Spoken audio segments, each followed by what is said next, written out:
अच्छा जी, ठीक है जी। अगर हम इसको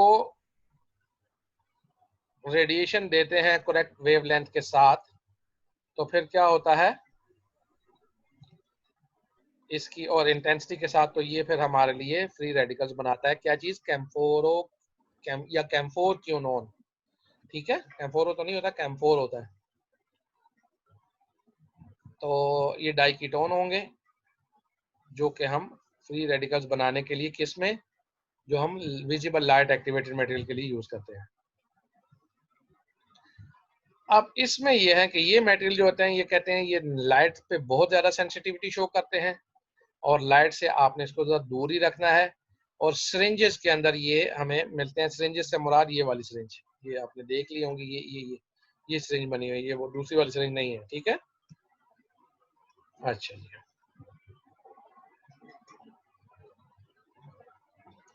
दूसरा मेथड जो था कंप्यूल था। कंप्यूल कौन सा था? कंप्यूल ये वाला था, ये जो हमने आपको बताया, ये वाला। इसमें कंप्यूल है, इधर से जब हम प्रेस करते हैं, ये इसके ऊपर ये आगे टिप लगी होती है, मिक्स करता है और उसको जाके डायरेक्ट कैविटी में प्लेस कर देता है। अच्छा जी, तो सफिशिएंट पेस्ट होती है तकरीबन 1 रेस्टोरेशन के लिए कहते हैं। तो कैविटी के अंदर जब हम उसको प्रेस करते हैं, वो डायरेक्ट जाके उसको प्लेस कर देते हैं। अब आ जाते हैं जी हमारे पास फिलर्स। फिलर की वही टाइप, कंसंट्रेशन, पार्टिकल साइज और पार्टिकल साइज डिस्ट्रीब्यूशन जो है, ये मेजर फैक्टर हैं जो कि प्रॉपर्टीज को कंट्रोल करते हैं। पार्टिकल साइज और पार्टिकल साइज डिस्ट्रीब्यूशन में थोड़ा सा आपको समझा दूं। पार्टिकल साइज का मतलब होता है पार्टिकल्स मेन साइज, मतलब 50 माइक्रोमीटर, माइक्रोन मीटर या 100 माइक्रोन मीटर। और पार्टिकल साइज डिस्ट्रीब्यूशन मतलब ये है कि 50 माइक्रोन मीटर वाले कितने, 100 माइक्रोन मीटर वाले कितने, 150 माइक्रोन मीटर वाले कितने, ये है। ये इन दोनों में डिफरेंस है थोड़ा सा, इसलिए चीजें एक ही है, लेकिन थोड़ा सा आपको पता चल जाए, आप कंफ्यूज ना हो। ठीक है, सारे लगता है नेपाल पहुंच गए आप लोग। नो सर, पेशावर में ही। हिना अयूब की तो आवाज ऐसे आई है, कहती है sir. Sir particle size distribution क्या है? पार्टिकल साइज डिस्ट्रीब्यूशन बेटा ये है कि जैसे छोटा साइज, मोटा साइज, उससे ज्यादा बड़ा साइज, ये पार्टिकल साइज डिस्ट्रीब्यूशन है। मतलब अगर 20%, 30%, 20% 50 माइक्रोन मीटर है, 100 माइक्रोन मीटर, उसमें 30% है, 150 या 200 माइक्रोन मीटर जो है वो उसके अंदर 60% है। ये जो पार्टिकल साइज डिस्ट्रीब्यूशन है, ये इसको कहते हैं। ठीक है जी सर। फिलर्स अब जो इसके अंदर यूज किए जाते हैं वो कौन कौन से हैं? तो उसमें क्वार्ट्स है।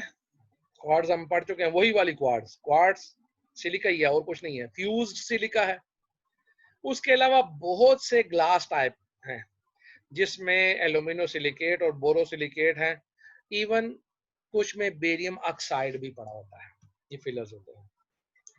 अब इसकी जनरेशन आ जाती हैं।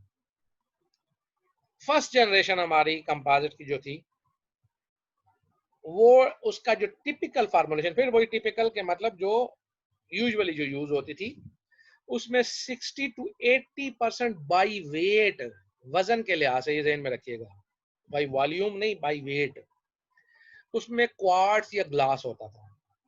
और पार्टिकल साइज की जो रेंज थी 1 to 15 माइक्रोन मीटर थी। ये फर्स्ट जनरेशन थी। तो अब वही पार्टिकल साइज डिस्ट्रीब्यूशन जो है वो कहते हैं वेरी कर सकती है,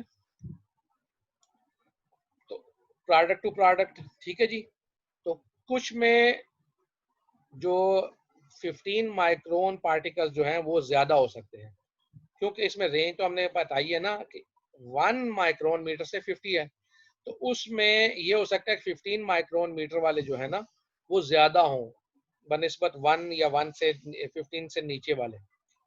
ठीक है, और इसमें जो थे 1 से 15 तक, इसमें मुख्तलिफ रेशो हो सकती थी। अब समझ आई, क्योंकि एक रेंज है जिसका जो दिल करे वो डाल सकता है। कन्वेंशनल कंपोजिट क्या थे? इसके अंदर स्मॉलर पार्टिकल्स जो थे वो ज्यादा डाले जाते थे। स्मॉलर पार्टिकल से मुराद यही मटेरियल के, तो फिलर पार्टिकल जो थे वो जब उसमें ज्यादा होते थे तो उसको हम कन्वेंशनल कंपोजिट कहते हैं। कपलिंग एजेंट के ऊपर हमने बात की थी कि जी ये वो चीज है जो फिलर को और जो हमारा मैट्रिक्स फेज है इसको आपस में बाइंड करता है। ठीक है जी। तो इसमें क्या होता है, फिलर पार्टिकल्स को हम एक स्पेशल प्री ट्रीटमेंट देते हैं ब्लेंडिंग से पहले। जब हम फिलर को डायरेक्ट नहीं डालते, फिलर को पहले हम दे के एक सरफेस कोटिंग करते हैं। सरफेस कोटिंग किसकी करते हैं? कपलिंग एजेंट की, जो कि इनको कपल करता है, एक को दूसरे के साथ जोड़ता है। तो इससे क्या होता है, बॉन्डिंग ज्यादा इनहेंस हो जाती है फिलर की और रेजन मैट्रिक्स की। कि ये जो कपलिंग एजेंट है इसका जो नाम है वो है गैमा मेथ एक्राइलॉक्सी प्रोपाइल ट्राइमेथॉक्सीसाइलेन। हाँ वहाब रियाज जरा सुनाओ ये क्या है? इसका सर शॉर्ट ये वर्ड तो बहुत सर फिर दोबारा बताइए सर। है मैथ एक्राइलो सर, इसको छोड़े सर, इसका कोई एक शॉर्ट वो भी है सर। शायद इसका कुछ भी नहीं है, नहीं सर, एक मिनट, इसका कोई एम से कोई वो स्टार्ट होता है? कुछ भी नहीं होता। Meth acryl oxypropyl tri methyl oxylane. Methyl नहीं है, मेथॉक्सीसाइलेन है। मेथॉक्सी। ठीक है। ये बाज औकात अगर कोई याद कर सके तो अच्छी बात है, याद हमें भी आज तक नहीं हुआ वैसे। ठीक है। सर इसको कपलिंग तो याद एजेंट करना। कपलिंग एजेंट ही हम बता देते हैं। ठीक है। अच्छा जी, अब कपलिंग एजेंट के बारे में हमने बात की थी कि ये डाई फंक्शनल। लॉकडाउन किया हुआ है ना, तो इस वजह से वीडियो नहीं बन सकी। बेटा ये आवाज किसकी आ रही है? माइक अपने आप ये रखें, देखो, ये देखो। अगर कोई बात करनी हो तो बात करें वरना फिर बंद रखें। अच्छा, डाई फंक्शनल मॉलिक्यूल जो होता है इसमें, बातें मत किया करो ना। सॉरी बेटा आपकी आवाज नहीं आ रही। सना खान का माइक कौन है? अच्छा जी, डाई फंक्शनल मॉलिक्यूल क्या हाँ होता है? हेलो, अस्सलाम वालेकुम सर। मैं कह रही हूँ ये आम बातों के अलावा सिर्फ पढ़ने पे तवज्जो। ये फेक है सर। अच्छा अच्छा, तो ठीक है जी, आप आम बातें हम नहीं करते हैं, पढ़ने पे आप भी हमारे साथ बैठ के तवज्जो दें। यस सर, ये फेक है सर, इसको किक आउट करें सर। वही ना, खैर खैर है किधर? सना है ना, सना। सर एक मिनट, गलत सना को किक ना कर दे। सना हमारे पास एक ही है, चली गई शायद। चली गई। असल में मैं आपको एक बात बताऊं, इसमें हमारे साथ एक बड़ी जबरदस्त प्रॉब्लम ये हो रही है कि सिर्फ ये हम ही हैं जो इस किस्म की ये चीज कर रहे हैं ना, तो बाकी सबको बड़े ही फटे पड़े हुए हैं। एक ने तो मुझे लिख भी दिया, कहता है जी मुझे अपना एचओडी याद आ रहा है, कहता है वो बहुत अच्छा पढ़ाता था, आपका जो पढ़ाने का जो तरीका है वो ठीक नहीं है। मैंने कहा तो यार मैंने तुझे मजबूर तो नहीं किया कि तू आके मेरे उस पर बैठ, तू जा जाके, उसने मेरे चैनल के ऊपर वो कमेंट किया हुआ, तो मैंने कहा जा जाके उस एचओडी को ढूंढ ले और उसे पढ़ ले। और बात सर तो जो क्लास में जी जो क्लास में अंदर आ रहे तो आप ही तो अलाउ कर रहे हैं, तो आपको पता नहीं चल रहा इस तरह? नहीं बेटा, मैं अलाउ तो कर रहा हूँ, लेकिन मैं इधर पढ़ा रहा हूँ, अब मैं उसको भी देखता रहूँ कि कौन आ रहा है कौन जा रहा है। मैं तो बस जो आता जाता मैं अलाउ करता जा रहा हूँ, क्योंकि मुझे पता है कि आप में से कई लोग जो होते हैं वो ड्रॉप आउट हो जाते हैं। अगर मैंने किसी को ब्लॉक कर दिया तो वो तो फिर पूरी क्लास में नहीं आ सकेगा ना। तो बस अब Yes, जो sir. आता है, अब कुछ करें क्या करें, ये तो अब हमारे आईटी वालों का मसला है कि उनको चाहिए कि वो उधर सर सर ये ये वीडियो यूट्यूब पे अपलोड करें सर। सर ये फीमेल टीचर्स के साथ तो हम ये कर रहे हैं कि सर उनसे हम आजकल होस्ट हम बन जाते हैं, फिर हम वो मैनेज करते हैं, फिर वो आसान होता है। तो मैं क्योंकि Yes, सर sir. आप पोस्ट बन पढ़ाना के और पढ़ाएगा कौन उस्ताद जी? नो सर, आप वो पढ़ाएं और हम सिर्फ वो क्लास मैनेज करते हैं सिर्फ। सर स्क्रीन शेयरिंग होती है सर होस्ट के बाद। हाँ हाँ होती Yes, है। sir. चल यार बस खैर है, देखेंगे उसमें, अब क्या करें, बस हो रहा है हमारा अल्हम्दुलिल्लाह, काम चल रहा है। अब मैं आपको क्या इसमें तकलीफ दूं, आप सिर्फ इसको समझ लें, यही बहुत बड़ी बात है। मैं आप लोगों का इस पे बड़ा शुक्रगुजार हो जाऊंगा। वहाब आप सर बाकी का काम इसमें ना करें। एक्सपीरियंस है सर। वहाब चलें, सर का इसमें एक्सपीरियंस है, उसको नहीं छोड़ दो। मैं आप लोगों से पूछ लेता हूँ ना, आप मुझे बता देते हैं। अच्छा चलें, डाई फंक्शनल मॉलिक्यूल क्या होता है जी? वन एंड जो होता है वो क्या होगा? मेथ एक्रिलेट मोनोमर का क्या होगा सर क्या? जी? डाई फंक्शनल मॉलिक्यूल जो होगा वो मेथैक्रिलेट मोनोमर होगा एक तरफ पे, और दूसरी तरफ एक साइलेन ग्रुप होगा। ठीक है जी। वो जो साइलेन ग्रुप होगा वो जाके बाइंड करेगा किसको, ग्लास को या क्वार्ट्ज की सरफेस को, और जो मेथैक्रिलेट है ये आगे हमारे रेजन के साथ मिल जाएगा। तो इससे क्या होगा, बॉन्डिंग हमारी और ज्यादा मजबूत हो जाएगी, स्ट्रॉन्ग हो जाएगी। ठीक है ना, स्ट्रांग हो जाएगी बिल्कुल। तो इससे हमारा बॉन्ड जो है वो मजबूत हो जाता है, स्ट्रांग हो जाता है, और एक बॉन्ड बन जाता है रेजन और फिलर दोनों के दरमियान। कपलिंग एजेंट ये होता है। अब फिलर साइजेस के ऊपर हम आ जाते हैं। मिड 1960s के अंदर क्या हुआ, एक ट्रेंड था कि वो स्मॉल पार्टिकल साइज को यूज करते थे कंपोजिट के अंदर। ठीक है जी। और ये इंट्रोड्यूस भी 1960 में हुए हैं, कोई इतने पुराने नहीं हुए ये। आप देखें ना, ये हमजा आरिफ साहब अभी आ रहे हैं। अच्छा, इसके बाद जी करंटली अवेलेबल प्रोडक्ट जो है उसके अंदर ग्लास आ गया, क्वार्ट्ज फिलर्स आ गए हैं। ठीक है जी। और इनकी जो रेंज है वो 1 to 5 माइक्रोन मीटर पे आ गई है, बहुत ही ज्यादा छोटा साइज हो गया है। हमने पहले जो पढ़ा था वो 50 था, 100 भी देखेंगे अभी।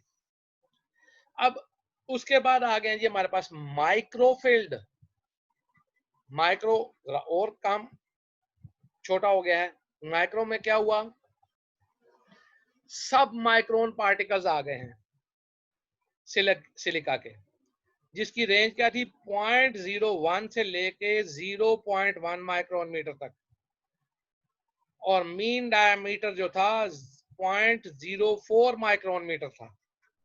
अब ये जो स्मॉल पार्टिकल के थे, ये जब हमने डाला तो इसमें सरफेस एरिया बहुत ज्यादा हो गया। जब पार्टिकल का साइज छोटा होता है सरफेस एरिया ज्यादा हो जाता है ना। तो अब इसके अंदर क्या हुआ, सरफेस एरिया जो था उसके ज्यादा होने की वजह से फिलर को वॉल्यूम ज्यादा हो गया, और ये 103 या 103 से 104 टाइम मोर सरफेस एरिया इसका आ गया।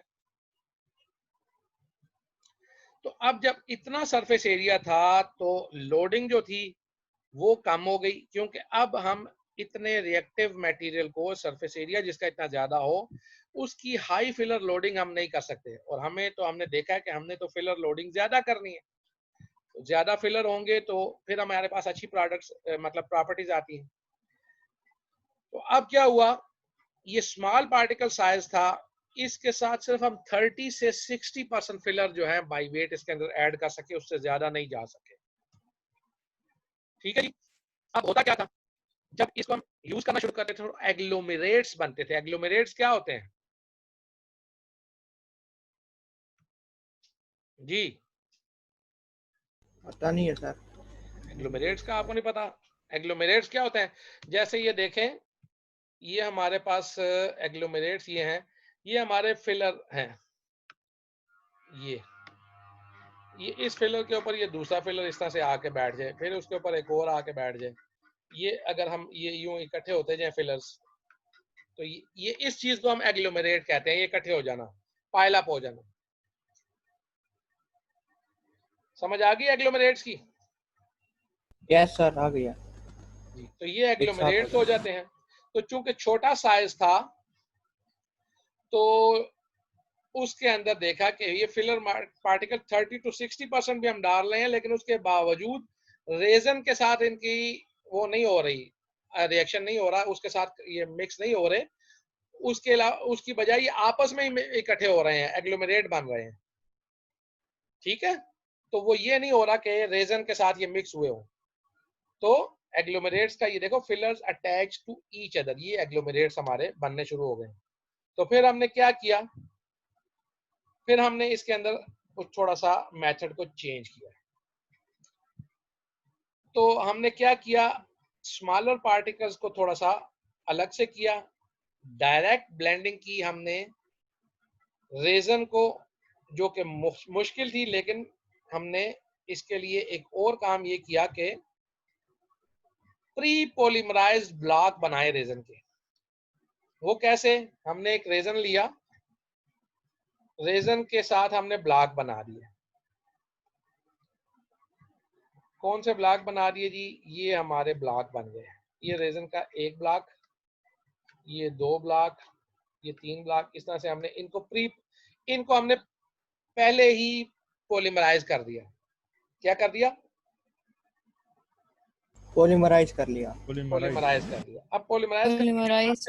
जी, अच्छा, पॉलीमराइज करने के बाद फिर हमने इनको क्या किया कि हमने इनको ग्राइंड किया छोटे छोटे साइज में, ठीक है। पॉलीमराइज करने के बाद जब हम ग्राइंड हमने किया ना इनको, तो ये छोटे छोटे साइज के हो गए, मतलब इनके 1 से 100 200 बन गए हमारे पास, ठीक है जी। तो इसके अंदर क्या हुआ, अब सिलिका इसके अंदर ज्यादा था, तो ये बाहर हमने पहले इसको जिसको कहते हैं ना प्री पॉलीमराइजेशन इनकी कर दी रेजिन की, जिसके अंदर फिलर कंटेंट हमने डाल दिया था, सिलिका जो था। फिर इसको हमने जब ग्राइंड किया तो ये पार्टिकल जो थे ये इन्होंने हमें तकरीबन 100 माइक्रोन मीटर डायमीटर में हमारे पास आ गए ये वाले।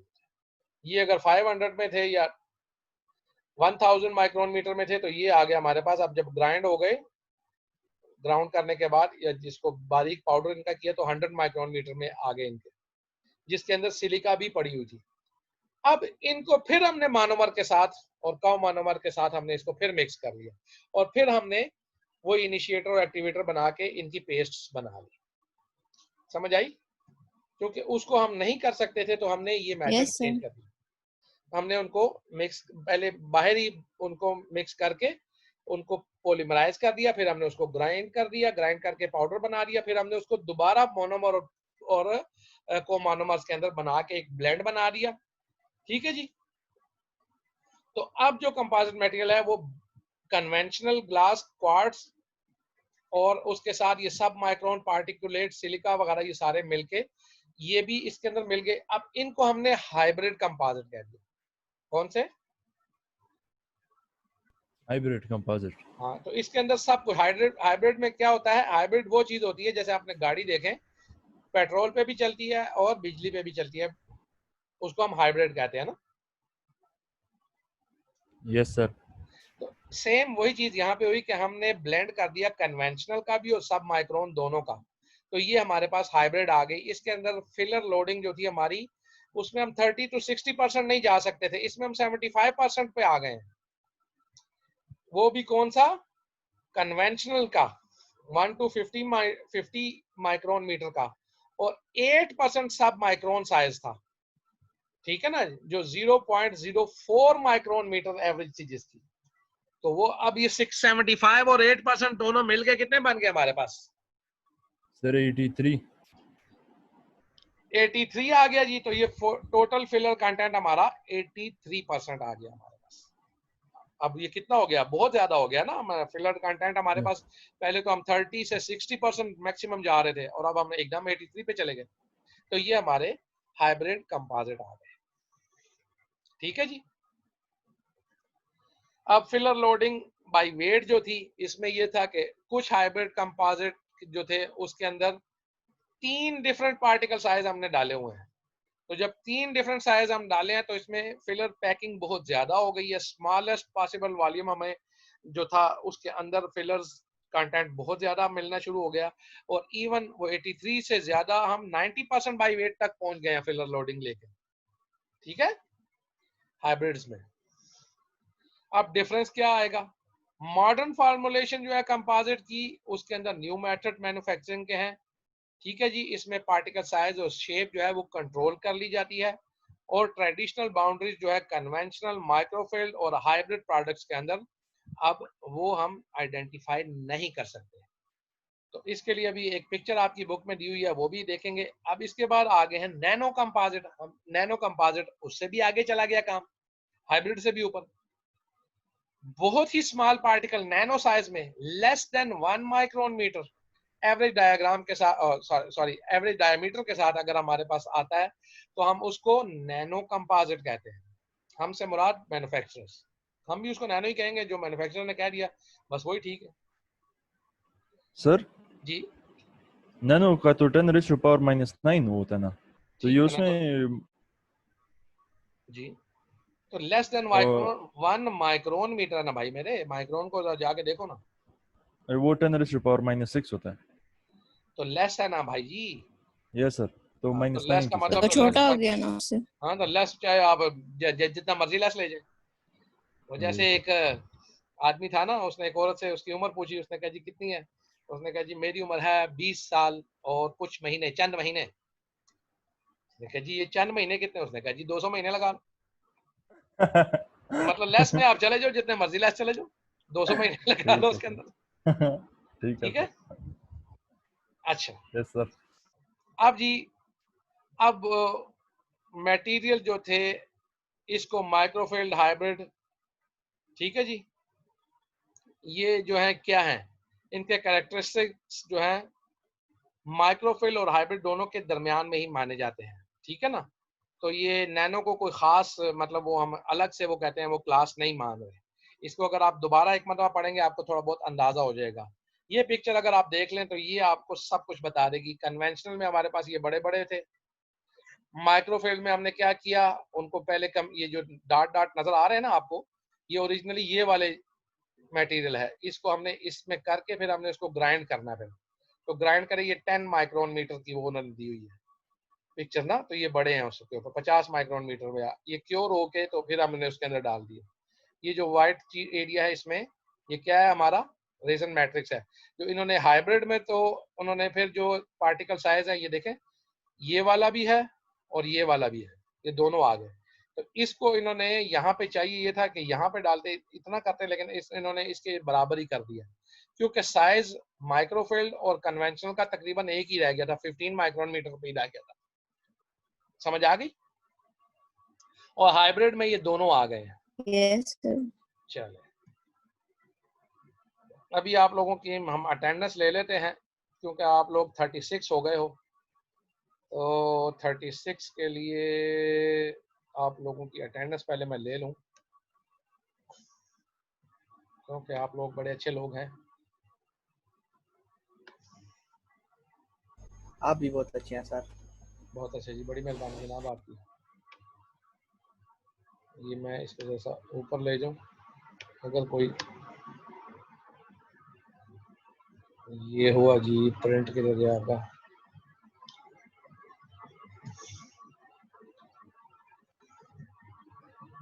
अच्छा जी।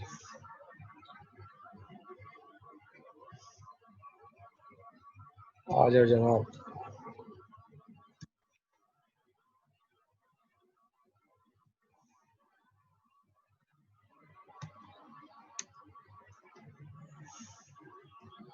अभी नेक्स्ट पे हम फिर जाएंगे, ये इधर और ये इधर और ये, और जनाब आला ये आ गए यहाँ पे।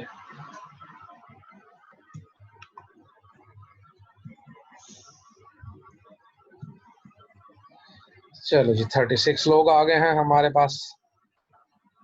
सर जी, ये अटेंडेंस ऑटोमेटिकली मार्क नहीं होती। हो रही है बेटा, लेकिन मैं आप लोगों को ये ना हो ना कि उनके पास किसी दिन वो कह रहे हैं कि जी हमारे पास नहीं आई, तो फिर हम क्या करें। ऑटोमेटिकली तो उनके पास हो रही होती सब कुछ, लेकिन कुछ सर पैर नहीं पता चलता ना। आईटी वाले लोग हैं, अच्छे लोग हैं, वो कह रहे हैं कि जी नहीं है, तो आप लोगों का रिकॉर्ड तो खराब ना हो, तो मैं अपने पास अलग से एक रिकॉर्ड आपका रखता हूं, ओके थैंक यू ताकि सर। आप लोगों को प्रॉब्लम ना हो बाद में, क्योंकि वो तो आराम से हाथ उठा देंगे कि जी हमारे पास तो आई नहीं। तो फिर आप क्या करेंगे, आप लोग कहते रहना कि जी हम तो आए थे। तो ये मेरे पास बाकायदा आप लोगों का वो सारा रिकॉर्ड होगा, मैं उनको पकड़ा दूंगा कि लो जनाब ये इनकी अटेंडेंस। अच्छा जी, आईएसओ स्टैंडर्ड हमारे पास क्या आता है। रेजन बेस्ड रेस्टोरेटिव मटेरियल के लिए आईएसओ 4049 आती है। इसकी 2 टाइप्स होती हैं। टाइप 1 जो होती है, ये वो कहते हैं कैविटीज जो है अक्लूजल सरफेस के लिए होंगी, और टाइप 2 जो होंगी, उसके अलावा जितनी भी सरफेसेस होंगी पॉलीमर बेस्ड फिलिंग की, उन सब के ऊपर आएंगी। ठीक है जी, थोड़ा सा पानी मुझे दो। अब डिवीजन ऑफ स्टैंडर्ड क्या है, उसमें 3 क्लासेस हैं। क्लास 1 जो है वो सेल्फ क्योरिंग मटेरियल है, जो कि मिक्सिंग के साथ एक्टिवेट होती है, मतलब होती है इनिशिएटर और एक्टिवेटर को मिक्स करने, मतलब उसके जो ट्यूब्स या जो भी चीज़ें होंगी। क्लास 2 जो होंगे, उनकी जो मिक्सिंग होगी, सॉरी मिक्सिंग कहता हूँ, वो एनर्जी जो होगी एक्सटर्नल सोर्स के थ्रू जो हम देंगे, तो उसको ब्लू लाइट या हीट के थ्रू, हीट भी इसमें होती है लेकिन वो इसमें नहीं यूज होती, वो किसी और चीज़ में यूज होगी। वो जब हम दूसरी चीजें बनाएंगे। फिर टाइप जो सब डिवीजन होगी क्लास 2 की, उस ग्रुप 1 और ग्रुप 2 में होगी। तो अगर क्लास 2 की एनर्जी अगर हम दे रहे हैं क्लास 2 के ग्रुप 1 में इंट्रा ओरली, मतलब मुंह के अंदर हम एनर्जी दे रहे हैं लाइट की शक्ल में, तो ये हमारी क्लास 2 ग्रुप 1 होगा। और अगर हम एनर्जी एक्स्ट्रा ओरली दे रहे हैं, उसके मुंह से बाहर पड़ी हुई है, कोई हमने इनले वगैरह बनाया है, तो फिर उसको हम क्लास 2 ग्रुप 2 कहेंगे। और क्लास 3 जो है वो डुअल क्योर है। डुअल क्योर का मतलब है कि सेल्फ क्योर भी है और एनर्जी एप्लीकेशन भी है, लाइट हो चाहे वो हीट हो। लेकिन हीट एनर्जी जो है वो हम बहुत लिमिटेड केसेस में इनलेज वगैरह में देते हैं। आम तौर पे कंपोजिट में हीट हम नहीं यूज करते, लाइट सोर्स को करते हैं, और लाइट की अपनी एक एनर्जी होती है, हीट भी होती है उसमें। अच्छा जी, पैकेबल और फ्लोएबल, ये दो कंपोजिट और भी आ गए हैं। पैकेबल नाम से जाहिर है जिसको हम पैक कर सकते हैं, हाईली विस्कस होगा तो इसको हम पैकेबल कहेंगे। जिससे हमारा अमलगम है हम कंडेंस कर सकते हैं। और जो बहुत ही फ्लो कर रहा होगा उसको फ्लोएबल कहेंगे, बहुत ही फ्लूइड होगा।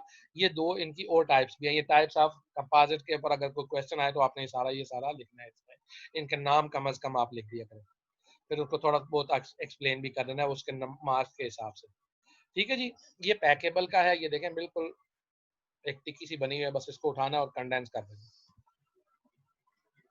अच्छा जी, रिक्वायरमेंट क्या है 4049 की? वर्किंग टाइम और सेटिंग टाइम क्लास 1 मटेरियल का, एम्बिएंट लाइट। अच्छा, मुस्कान अजीम का माइक खुला है। ये अब ये एक कौन मिनट था सर, जी? मुस्कान है। मैम ये सर ये फेक है, मुस्कान तो नीचे दूसरी वाली है। बिल्कुल।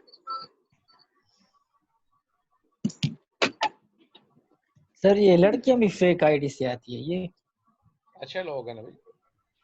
सर ये मुस्कान अजीम के नाम से फेक आइडिया। जी बेटा, ये मुस्कान अजीम के साथ तो है, लेकिन सर पिंक वाली चली गई है मेरे ख्याल से। नहीं है ना? ये सर नजर तो यस नहीं आ सर रही। चलिए। हाँ चली गई है, फिर बेचारी भाग जाती है ना जल्दी से।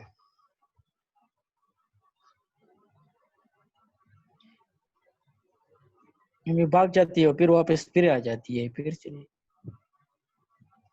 बस बेटा क्या करें, असल में देखो उस बेचारी को भी वो टेंशन की मारी हुई है, क्लास नहीं हो रही, कॉलेज नहीं जा रही, तो वो कहती चलो कुछ नहीं है, घर में बैठ के बेचारी क्या करेगी। वो कहती चलो कहीं इधर उधर ही मुंह मार लेते हैं। अच्छा जी, वर्किंग टाइम और सेटिंग टाइम क्लास 1 मटेरियल का होगा, क्योंकि वो मिक्स होने का उसका सिस्टम होता है। तो सेटिंग टाइम हमारी टाइप 2 जो है क्लास 2 मटेरियल, उसके अंदर तो नहीं हो सकता ना सेटिंग टाइम, क्योंकि सेटिंग तो हमारे हाथ में होती है। हम जब लाइट उसको देंगे सोर्स या एनर्जी सोर्स, तो फिर ही उसने सेट होना है, वरना तो कोई तो बाकी सारा वर्किंग टाइम है, चाहे 2 दिन लगे रहो चाहे 5 दिन लगे रहो। ठीक है ना? तो सेंसिटिविटी टू एम्बिएंट लाइट अलबत्ता ये है कि ये ना हो कि आम लाइट के ऊपर ही वो उसकी जो है ना वो क्योरिंग शुरू हो जाए। नंबर 2 है depth of cure of class 2 materials. Depth of cure ये है कि हम उसको किसी ट्यूब में रखें और एक साइड से हम उसको लाइट दें और फिर हम उसको देखें कि ये कितनी डेप्थ तक ये क्योर हुआ है और बाकी क्योर नहीं हो सकता। तो ये अमूमन तकरीबन ये 4 से 6 मिलीमीटर तक हो सकता है, अच्छा जो मटेरियल होगा। जो देखा नहीं है मैंने वैसे, लेकिन ज्यादातर ये 4-4.5 मिलीमीटर तक जाती है। इसका आगे टेस्ट भी आएगा, हम आपको दिखा देंगे। Flexural strength of type 2 and 1 material होती है। Water absorption, solubility, shade, colour stability और रेडियो ओपेसिटी इन मटेरियल्स की होती है। अमूमन रेडियो ओपेक मटेरियल ये नहीं होते हैं। बायोकम्पैटिबिलिटी अगर देखें तो पोटेंशियली ये बहुत हार्मफुल मटेरियल है, और मैंने आपको बताया कि आपने कभी भी इनको टच नहीं करना, इनको भी। ठीक है जी, और मोर हार्मफुल होते हैं ये सेटिंग से पहले, लेकिन जो ही वो डबल बॉन्ड इनके खत्म होते हैं और ये मतलब बॉन्ड इनकी वो खत्म हो जाता है सेटिंग, तो फिर ये जो होते हैं ये इतने हार्मफुल नहीं रहते। इसीलिए हम आइसोलेट करके सारा काम करते हैं। सर जी अगर ये पेशेंट के मुंह में सर हम यूज कर रहे हो गलती से उसके मुंह में ही गिर जाए फिर? हाँ तो कुछ नहीं होता इतना, ये थोड़ा ट्रांजिएंट टाइम होता है ना, तो हम ओके सर। अगर यूज करें, और एक पेशेंट के मुंह में सारी जिंदगी में 1 या 2 मरतबा गिरना है ना, तो हम अगर यूज करेंगे और हम अगर यूज टू हो जाए हाथ से ही इसको इस्तेमाल करने बगैर कवर्ड ग्लव्स के, हम अपने हाथों से तोड़ तोड़ के लगा रहे हो, तो हमने तो सारी जिंदगी इसको यूज करना है, तो इसलिए हमारे लिए ये ज्यादा हार्मफुल है, पेशेंट के लिए कुछ भी नहीं। Okay sir. ठीक है। Yes sir. हाँ तो सेटिंग के बाद रिजिड क्रॉस लिंक स्ट्रक्चर हमारे पास आ जाती है इसकी। ठीक है जी। तो वो रिजिड क्रॉस लिंक स्ट्रक्चर जो होती है ये क्या करती है, बाइंड कर लेती है इसके अगर जितने भी हार्मफुल कंपोनेंट्स होते हैं उनको टाइटली, तो इस वजह से किसी किस्म का कोई रिएक्शन नहीं होता। केमिकली एक्टिवेटेड मटेरियल कैरेक्टरिस्टिक्स अगर देखें तो ये जो ही हम मिक्स करते हैं ये फौरी तौर पे क्या होते हैं जी, उनकी सेटिंग स्टार्ट हो जाती है। जी हाँ, ये शंदाना जान साहब अभी आ रही है। और नो सर, ये कोई फेक अकाउंट है सर, मैं अभी प्रेजेंट सर, ये कोई फेक अकाउंट है, मैं प्रेजेंट हूँ क्लास में। जी सर। चलो फिर अभी देख लेते हैं।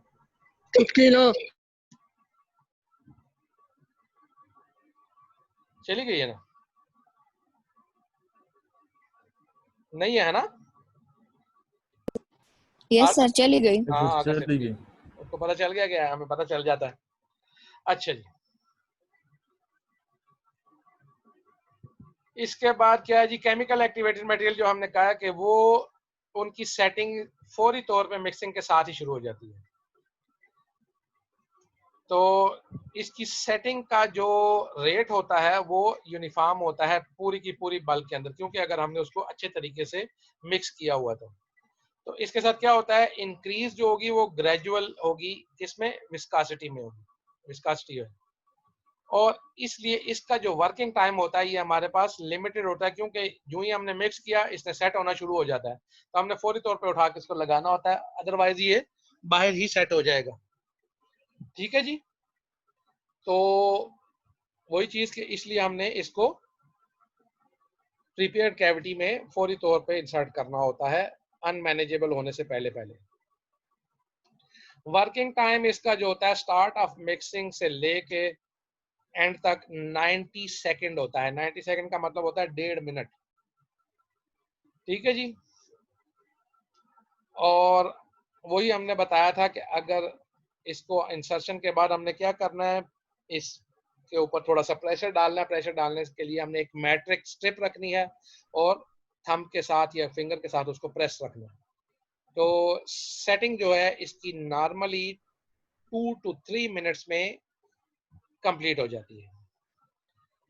तो अगर हमने इसकी मैट्रिक्स के ऊपर इसको कवर नहीं किया हुआ तो एक टैकी किस्म की सरफेस हमें आ जाती है, जो आपने पहले उसमें भी पढ़ी हुई है। वो टैकी सरफेस क्या होती है कि वो चिपकने वाली सरफेस, टैकी का मतलब। और वो क्यों होती है कि ऑक्सीजन के साथ रिएक्शन हो जाता है ड्यूरिंग पॉलीमराइजेशन, जिसको ऑक्सीजन इनहिबिशन इफेक्ट कहते हैं। तो ऑक्सीजन जो है इसके पॉलीमराइजेशन को नहीं होने देती, इसीलिए हम इसके ऊपर ये जो स्ट्रिप होती है उसको रख के ऑक्सीजन इसमें नहीं जाने देते। ठीक है, समझ आई किसी को? Yes sir. जी। अच्छा Yes. अब सेटिंग टाइम जो है आप लोगों को अच्छी तरह से उसको आना चाहिए कि क्या होता है सेटिंग टाइम। कितने टाइम में सर वो सेट होता है? हाँ, और यहाँ पे हम अगर सेटिंग टाइम देखेंगे तो वो ये है कि reach the time to reach the peak temperature in the exothermic setting reaction. जो सबसे हाईएस्ट रिएक्शन जो हमें टेम्परेचर मिलेगा वो इसका सेटिंग टाइम होगा। बस उसके ऊपर आके जब बिल्कुल हाई मतलब पीक के ऊपर ये दे देगा हमें। ये मीना बाहर आ रही है इधर के नहीं? सर एक मिनट चेक करने दे। अच्छा, सर नहीं है। नहीं है सर। एडमिट करें इसको आखिरी 2 मिनट में। यस सर, ये हमारे क्लास के है सर। Yes sir. तो ये इधर इतनी देर किधर गई हुई थी? क्लास का नहीं है, क्लास की है। सर वो कलरफुल पिक्चर है उस पे सर, कलरफुल पिक्चर है। चलो अब कलरफुल है कि ब्लैक एंड व्हाइट है उसको सर देखते हैं। डिस्कनेक्ट हो गया। चलो अच्छी बात है। अच्छा जी, सेटिंग टाइम सर ये मस्ट फेक है, नो मोर देन 5 फेक है अच्छा सर, फेक है, हटा दें। अच्छा ये ओहो इसको कहने कैप्सूल दे रहे हैं, कैप्सूल की जरूरत है। गई नो सर, नहीं गई। नो सर अभी भी मौजूद है सर। जाओ जी जाओ। सर एक तो माइक भी इसका इतना 2 नंबर किस्म का एको आ रहा है इसमें। हाँ चलो बस ठीक है जी। अच्छा जी, तो जब वो टेम्परेचर बिल्कुल अपनी पीक पे पहुंच जाता है तो उसके बाद मतलब वहां पे ये इसका सेटिंग टाइम होता है, बस उसके बाद वो टेम्परेचर नीचे की तरफ आना शुरू हो जाएगा। तो ये जो है वो 5 मिनट से ज्यादा नहीं होना चाहिए, क्योंकि उसके बाद वो फिर मसले करेगा। अब लाइट एक्टिवेटेड मटेरियल में क्या होगा जी, एक मिनिमल किस्म की इंक्रीज होती है विस्कोसिटी में, ठीक है जी, जब हम इसको एक्टिवेशन करते हैं लाइट के थ्रू। तो इसमें क्या होता है, वर्किंग टाइम जो है, अब फिर आ गई है मीना बाहर, अब बैठी रहे। अच्छा जी, लॉन्ग वर्किंग टाइम, लेकिन ये दोबारा तो नहीं आ सकती है ना? ये सर दोबारा तो नहीं सर, एडमिट कर दे फिर चेक कर लेते हैं। बेटा छोड़ो अब 1 मिनट, अब हमारे पास इतना टाइम नहीं है सर ना Long- एडमिट ना करे सर किसी। हाँ, अब लॉन्गर वर्किंग टाइम हमें चाहिए होता है लाइट में। तो इसमें क्या होता है, ये मटेरियल आहिस्ता आहिस्ता एक्सपोजर के बाद जो है क्या होता है, सेट होना शुरू होता है।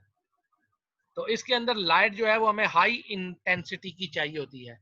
वो कौन सी लाइट होती है, जो सर्जरी में जो ऑपरेटिंग लाइट लगी होती है वो उसकी लाइट होती है हमारी, ठीक है जी। इसको हम कमांड सेटिंग भी कहते हैं। कमांड सेटिंग का मतलब ये है कि हमारे हाथ में उसकी कमांड है, ठीक है जी। मैट्रिक्स स्ट्रिप को हमने लाजमी लगाना है, क्योंकि अगर वो नहीं करेंगे तो हमारी वो ऑक्सीजन इनहिबिशन हो जाएगी, पॉलीमराइजेशन नहीं होने देगी ऑक्सीजन, ठीक है जी। तो जब मैट्रिक्स स्ट्रिप लग जाती है, उसके बिल्कुल साथ अटैच होती है, ऑक्सीजन उसके अंदर नहीं होती, तो उसके ऊपर लगाते हैं और फिर उसके ऊपर पॉलीमराइजेशन शुरू करते हैं।